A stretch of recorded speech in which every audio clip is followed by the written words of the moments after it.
In 1876, Congressman James A. Garfield bought a farm in Mentor, Ohio, which included a 9-room, 1.5-story farmhouse. Although the family was living in Washington, D.C., the Mentor farm became their Ohio home. The house now looks drastically different than it did in 1876, as Mrs. Lucretia Garfield made many changes, both before and after her husband's death. In 1880, the home became the site of the nation's first ever front porch presidential campaign, when the Republican Party nominated James A. Garfield as its candidate for the White House.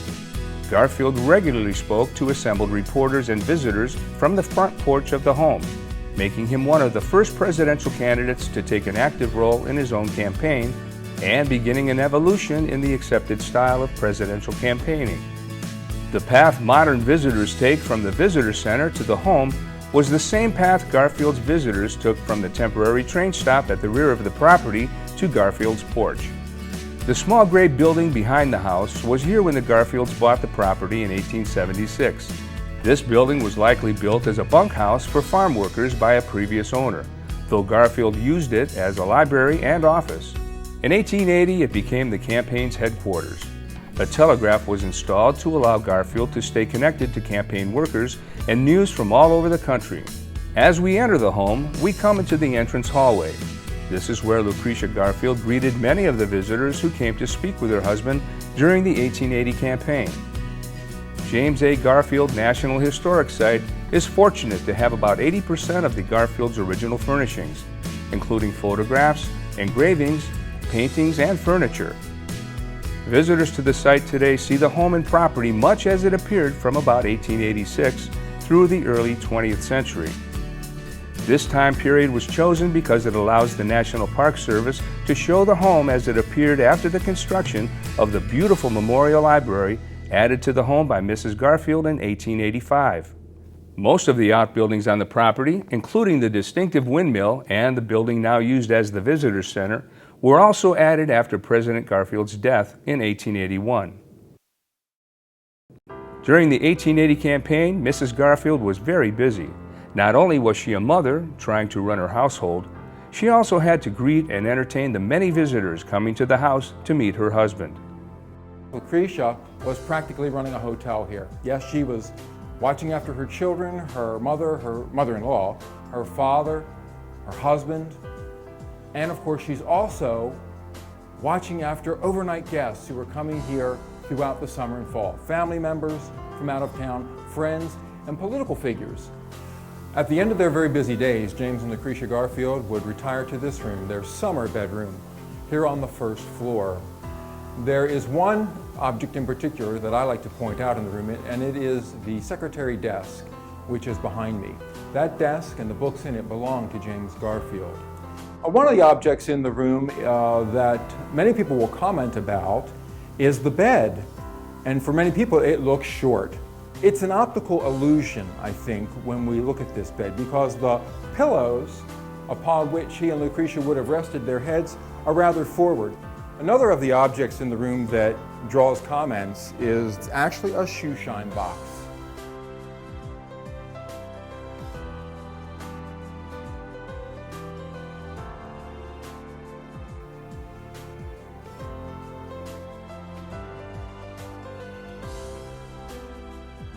I'd like to welcome you into what became the reception hall in 1886. Now, as you look at this room today and imagine it in 1886, you see this beautiful room with its white oak paneling trim, its 1886 wallpaper pattern and ceiling pattern, its gas light, which was electrified in the 1940s, and all of this just beautiful artwork and furniture in the room. But in 1880, when James Garfield was campaigning for president, this room looked very differently and it functioned very differently. So I'd like to walk about the room and give you some sense of how it was at that time. I'll give you a bit of a verbal description, a verbal picture of the room. There was a door here, there was some wall space to my left, and then there was another door where the painting is today. And you entered this door, you walked down an L-shaped passageway past a single door leading into the parlor. Then you'd turn the corner past Grandma's room, and you'd come to another single door leading into the dining room. This hallway, the Garfield children called dark and spooky. They did not like coming through here. Mrs. Garfield used it as a pantry. The second door led into the kitchen. There was no beautiful fireplace here. There was a big black cast iron stove on which the food was cooked. But you can imagine that this kitchen, wrapped by that hallway, was very close, warm, dark, and not at all appealing. Mrs. Garfield decided to remove the kitchen and pantry from this part of the house and place them under the new wing in 1885. And this room got a real makeover. One of the really interesting things about the development of this room and the house in 1885-86 was Mrs. Garfield's desire to update it technologically, to make it a very, very comfortable home for herself and her children. In 1883, natural gas was discovered on the property. A gas holder was built on the property to contain the gas. And then in 1885-86, as the library wing was being built, the entire structure was fitted and retrofitted for gas lighting and gas heating. So we see this beautiful chandelier and all these brass chandeliers that you'll be seeing throughout the house at this point. They're all installed at that time. Today you pass by the windmill on your way to the parking lot, and that windmill contained a well and a 600-gallon water tank. I'm standing in the parlor of the Garfield home. This was the room in which the family would often gather in the evenings after dinner, perhaps, do any number of things in here. They would read, they would listen to Molly Garfield play her piano over here in the corner. This really was sort of the equivalent of a modern-day family room. During the presidential campaign of 1880, this was also a room in which James Garfield spent a lot of time having meetings. Other prominent Republicans would come by to visit or to talk politics, and Garfield would often sit in this room with them and chat for a little bit. Most famously, in late September 1880, 5 or 6 weeks prior to the presidential election, former President Ulysses S. Grant came by to visit, and Garfield sat in this room with Grant, along with Senator Roscoe Conkling of New York, Senator John Logan of Illinois, and some others, and some other notable Republicans. They sat in this room. They were in the dining room for a while. We know they went up to Garfield's office as well. This meeting resulted in kind of a burying of the hatchet, at least for the sake of the public's understanding. This was referred to sort of tongue-in-cheek as the Treaty of Mentor. Grant and Conkling did give a few speeches supporting Garfield after that. Not many, but a few. And of course, Garfield went on to win the election in November of 1880. During the 1880 campaign, the Fisk Jubilee Singers performed for General Garfield, his family, and friends in this parlor. I think it gives us some sense of the times in which James Garfield lived and his position on a very important issue in American cultural history, and that is race relations. There are two objects in the room that we like to talk about here. The first one is the piano. The piano was a 13th birthday present to his daughter. There's another object in the room that we like to point out to everyone, and it's the portrait of James Garfield's mother. And she was Eliza Garfield. She lived here in the Mentor home with her son and his family. She lived in the home in Hiram. She also lived in that Washington home when the family was in Washington while Congress was in session. And Eliza was the first mother of a president to live in the White House. We're standing in Eliza's room right now, and you'll notice when you come into this room that there are 7 images of her son James in the room. You might think that James Garfield was an only child, but he wasn't. He was the last of her children, and he had 2 older sisters and an older brother. They were 7 to 10 years older than he.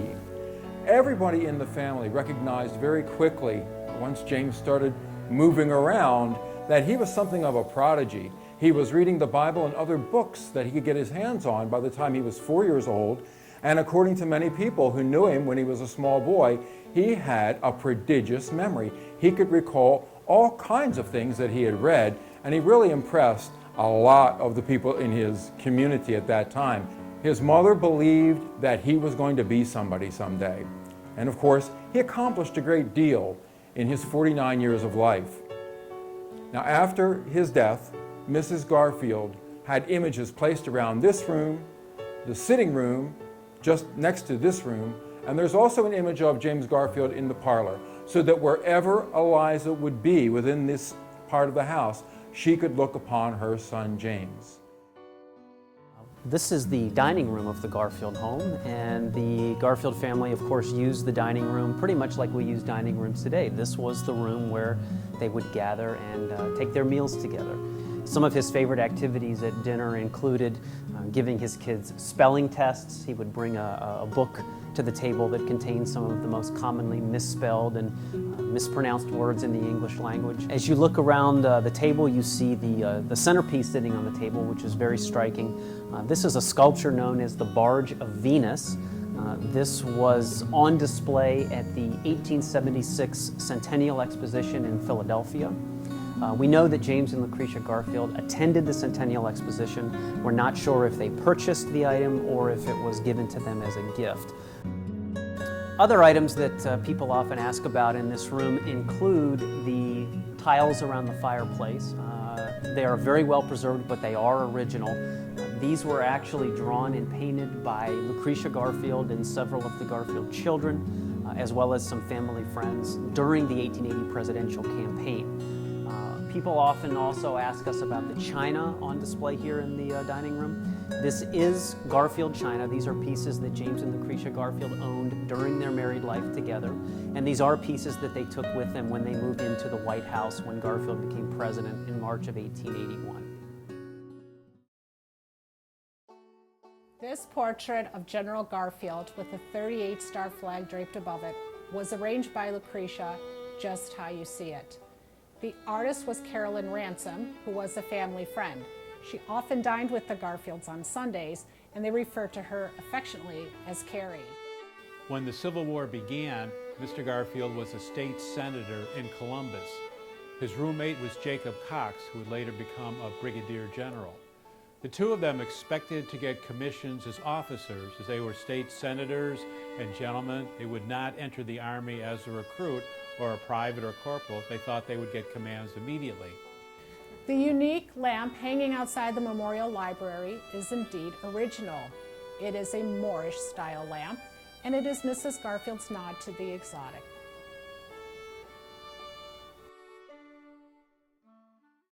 The Memorial Library was added to the home by Mrs. Garfield after her husband's death in 1881. The addition to the home began in 1885 and took 1 year to complete. Some of the furnishings in the library include many of President Garfield's favorite books, memorials sent to the family after his death, and portraits of literary figures, some of whom were friends of the president. While this room was built as a memorial to the president, the family also gathered and entertained in the library. The portrait of Garfield in the ebony frame was a memorial piece made by an Italian artist. It arrived here at Lawnfield in the velvet case sitting next to it on the shelf, along with the letter of condolence to the widow. The portrait of Garfield and the floral wreaths surrounding that portrait are all made up of different colored semi-precious stone. Downstairs in the parlor, you saw the piano that belonged to Molly Garfield, the president's 13-year-old daughter. This piano belonged to Harry Garfield, his oldest son. Next to me on the table is a sample of Mrs. Garfield's stationery she used after the death of her husband. You'll notice the stationery has black borders around it. That was to let everybody know Mrs. Garfield was in mourning for the remaining 37 years of her life. Sometimes folks will ask us the question, how do you know that's the only type of stationery she would use? Well, just about a year ago, we got a package in the mail addressed to us. We opened it up, and it was from distant relatives of the Garfield family. Inside there was a note in a smaller envelope that said, we're enclosing a letter written by Mrs. Garfield to our great-great-uncle in 1911. We opened up the envelope, and the stationery there was the exact same as you see right next to me here on her writing table. This is the Wooten desk made for James Garfield by William Wooten of the Wooten Desk Company. He wanted to be known as the desk maker to the presidents, so he crafted one of these desks for President Grant, President Hayes, and President Garfield. We're not entirely certain whether Garfield got to ever see the desk or use the desk. It may have been presented to Lucretia after the president died. One indication we have that it was given to the family after the president's death is this cipher that's in the middle. A cipher is basically a person's initials piled decoratively on top of each other. So you can see this is J, A, G, and it's in the middle of a black diamond, and the black in the diamond indicates that perhaps at this point it was a memorial piece rather than a presentation piece to James Garfield. It has 100 little cubby holes and compartments. This is a writing surface that pulls down. These doors close and lock, and it's on wheels, so if you wanted to move it around, it is portable, but I would not recommend it because it's rather heavy. Here behind me is a portrait of Henry Wadsworth Longfellow, one of the great American poets of the 19th century. After President Garfield died in September of 1881, Mrs. Garfield received a volume of poems in the mail. She opened up the inside cover, and inside there was an inscription which read, "My dear Mrs. Garfield, please accept my sincere condolences on the loss of your husband. Sincerely, Henry Wadsworth Longfellow." Mrs. Garfield kept the volume of poems, and when this room was built, the volume went up on the shelves where it still remains today. The desk here is a congressional desk. It was not Garfield's, but it was one that would have been in the House of Representatives when he served. Apparently, Congress remodeled at some point and offered the desks up for sale, and Garfield purchased this one. Today, congressmen have offices and lots of resources at their fingertips. Back in the 1860s and 70s, during Garfield's congressional career, he had his desk. Lucretia created this room between 1884 and 1886, and she used the tenets of Charles Eastlake and the Eastlake style of architecture to design this room. Charles Eastlake believed in clean parallel lines. If you look up at the coffered ceiling, you can see evidence of that there. As well in the furniture, just lots of nice straight lines. The idea was to get away from the high Victorian curly cues and overly done, cluttered look and be more simplistic and clean. Nature was also incorporated into this room. Lucretia had leaves carved into various beams throughout the library. We believe that a majority of the leaves that are carved into this wood represent the ginkgo leaf. Again, keeping with the nature theme, we have furniture with paws and claws carved into it, several couches and chairs with big, heavy feet. We have a beautiful rosewood table that has a mother of pearl and bronze inlay. Spiders were believed to bring good luck. The lighting in this room is original. No two fixtures have the same globes, so very unique in lots of different ways. And these were all originally gas. Lucretia, by contrast to the warm, inviting space that the family would share with friends, built a secret, dark, depressing room, which was called the vault or the memory room, and that's where we're standing now. The vault is a fireproof room lined in cement from ceiling to floor, and this is where Lucretia stored the president's papers.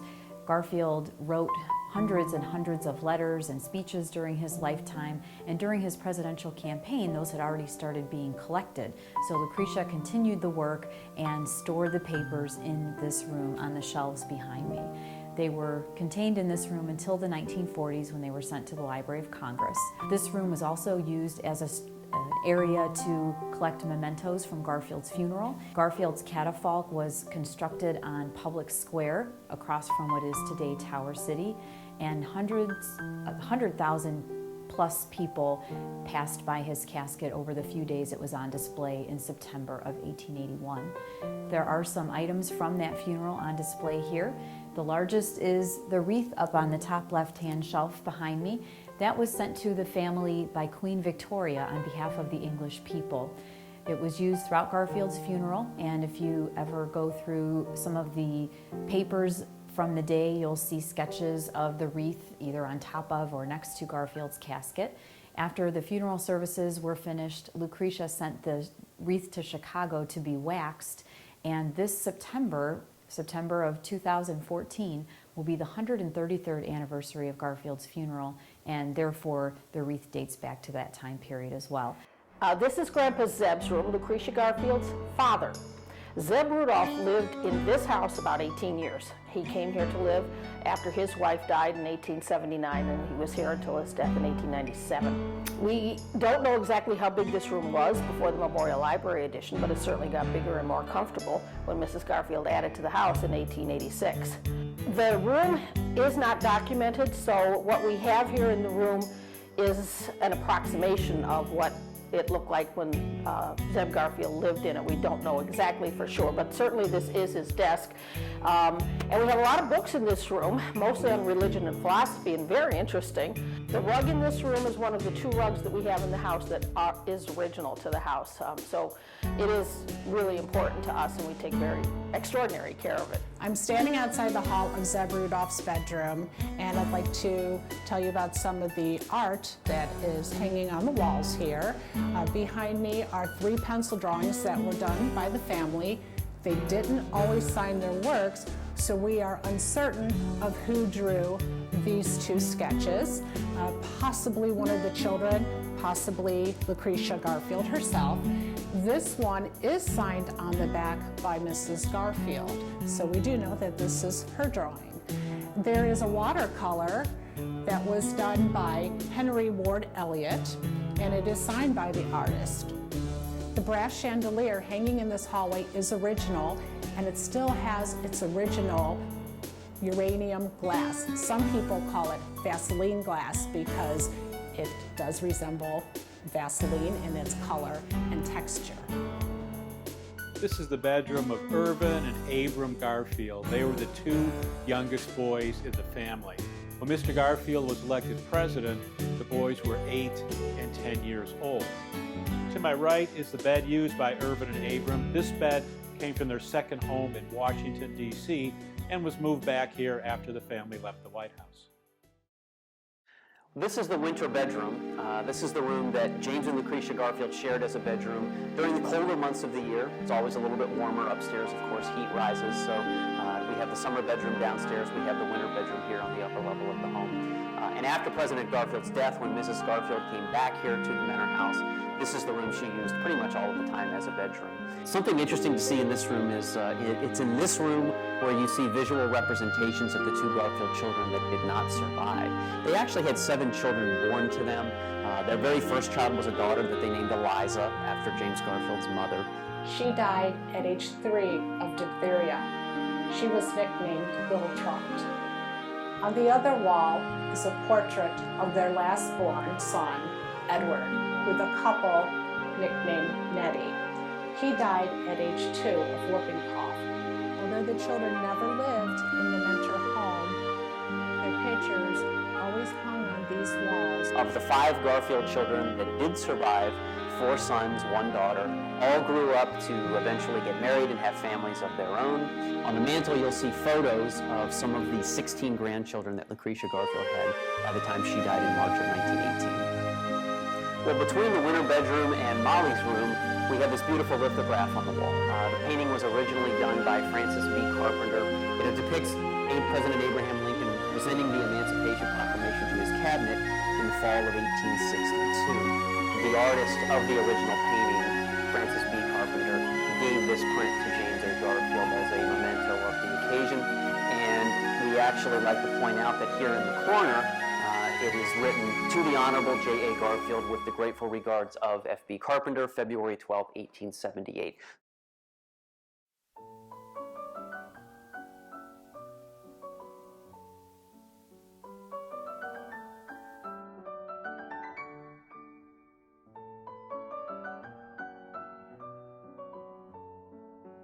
On Molly's dresser are some of her personal effects, including a hairbrush, a hair comb, and a case for her calling cards.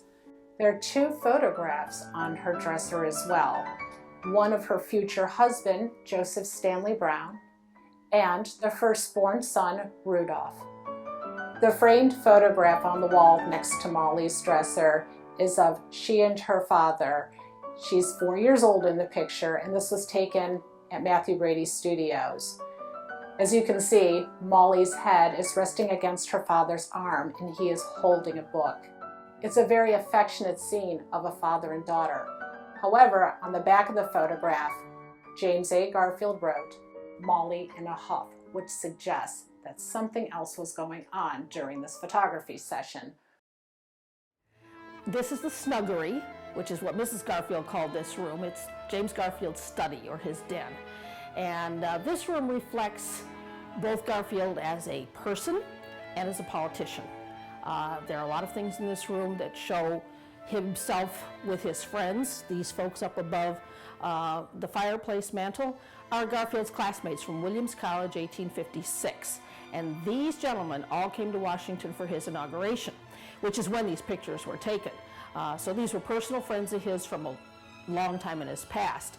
Also had a neighbor up here, Dr. Robeson, who's right above the desk there, and a few other pictures of friends around the room. During the presidential campaign, this room is where Garfield had meetings away from reporters, and there were always reporters here at his farm during the campaign. A lot of the correspondence that he wrote during the campaign, he wrote in this room. He had quiet time in here to write in his diary, to write letters to people, and he could just read and relax in his wonderful lopsided looking leather chair. It is James Garfield's reading chair. It's designed to sit in sideways. Garfield was notoriously unable to sleep at night, and I can easily imagine him coming into his snuggery and choosing a book and having a seat here and then falling asleep. The only significant change Mrs. Garfield made in this room after the president's death is the fireplace. This room had a cast iron stove in it in 1880 when Garfield lived here and ran for president. And 5 years after his death, when Mrs. Garfield added the Memorial Library and made improvements in the house, she installed a gas fireplace here with this mantle that says "In Memoriam," obviously in memory to Garfield. But "In Memoriam" is also a poem. Tennyson wrote it, and it was one of Garfield's favorite poems. So the "In Memoriam" has kind of 2 connotations. The Garfield National Historic Site is quite unique in that there is a large amount of documentation showing how the house looked during the years the Garfield family occupied the home. It is also an unusual historic site because 80% of the furnishings actually belong to the family, while others were replicated from photos and written accounts. The wallpapers in this hall are exact copies of the 1880 paper. A lot of the ceilings in the home are wallpapered also. That was very fashionable. After the Philadelphia Centennial Exhibition, many Victorians gained an appreciation for Asian arts. Middle Eastern, Far Eastern arts were seen for the first time. The bust of Garfield was made by Preston Powers, who was an American artist who had studied in Italy. And so, of course, it has that classical look. Preston Powers presented this bust of Garfield to the widow Lucretia, and the black drapery behind it is based on photographs. It, of course, would symbolize mourning. In several places in the home, you do see stained glass windows, another popular element that came into Victorian homes. Mrs. Garfield, what she was trying to create here was not just a home for her children, but this was to be the dearest place in the world and a memorial to her husband. So you see images of Garfield the statesman, you see images of Garfield the father as well.